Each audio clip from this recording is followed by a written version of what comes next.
ভাবে সম্পন্ন করতে পেরেছেন, কিন্তু ভোট গণনার সময়টাতে এবার খুব ডিফারেন্ট হয়েছে। অন্যান্য সময় আমরা দেখতাম যে ভোট গ্রহণেই কারচুপি হতো, কেন্দ্র দখল হতো, ম্যাসিভ প্রক্রিয়া, কিন্তু এবার ভোট গণনাতে এক ধরনের হয়েছে, যার অনেক ধরনের প্রমাণ আমরা ইতিমধ্যে পেয়েছি। তো আমরা ভোট গণনার ক্ষেত্রে এবং ফলাফল প্রকাশের ক্ষেত্রে অবশ্যই বলবো যে সরকার এবং নির্বাচন কমিশন সহ যারা সংশ্লিষ্ট কর্তৃপক্ষ তারা ব্যর্থতার পরিচয় দিয়েছেন, এবং আমরা এখন অনেকগুলো আসলে আমরা রিভিউ আবেদন করা হয়েছে এবং করছি। আমরা সেগুলোর ক্ষেত্রে তারা কিভাবে সেই বিষয়গুলো নিষ্পত্তি করেন সেটা অবজার্ভ করছি।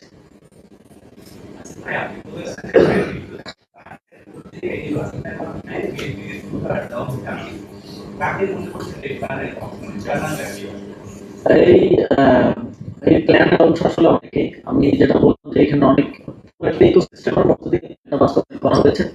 এখানে মিডিয়া এক ধরনের রোল প্লে করেছে, এক ধরনের বিতর্কিত রোল প্লে করেছে। কালকে আমরা দেখেছি, কালকে একদম মেইন স্ট্রিম মিডিয়াতে গুজব ছড়ানোর উদাহরণ আমরা দেখলাম। তারপরে এখানে সরকারি কর্মকর্তারা যারা নির্বাচনের বিভিন্ন দায়িত্বে ছিল তারা এক ধরনের রোল প্লে করেছে, বিভিন্ন গোয়েন্দা সংস্থা এক ধরনের রোল প্লে করেছে। তো এক ধরনের এই সকল আন্ডারস্ট্যান্ডিং এর মধ্যে দিয়ে এই 2/3 মেজরিটি পাওয়া যাওয়ার যে প্ল্যানের কথা আমরা বলছি সেটা বাস্তবায়ন করা হয়েছে। এবং আমরা আশঙ্কা করছি যে এই ক্ষমতার অপব্যবহার সামনের দিন আমরা দেখতে পাবো। আওয়ামী লীগের সময় আমরা দেখেছি কিভাবে একজন ব্যক্তির কারণে আইন পরিবর্তন করা হয়েছে, সংবিধান পরিবর্তন করা হয়েছে, শেখ হাসিনার অ্যাবসলিউট পাওয়ারের কি ধরনের অপপ্রয়োগ করা হয়েছে। আমরা আশা করছি সেটা যেন আমাদেরকে দেখতে না হয়, আমরা যেন একটা নতুন বাংলাদেশ দেখতে পারি, সেটাই আমাদের প্রত্যাশা থাকবে জনকল্যাণের জন্য। এবং জনগণের জন্য যদি কেউ সরকার কাজ করতে চায়, পরবর্তী সরকার, আমাদের তার প্রতি সহযোগিতা থাকবে।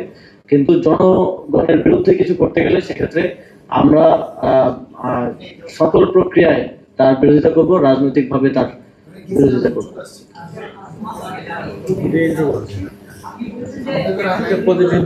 জায়গা থেকে ইন্ট্রো করা যায়।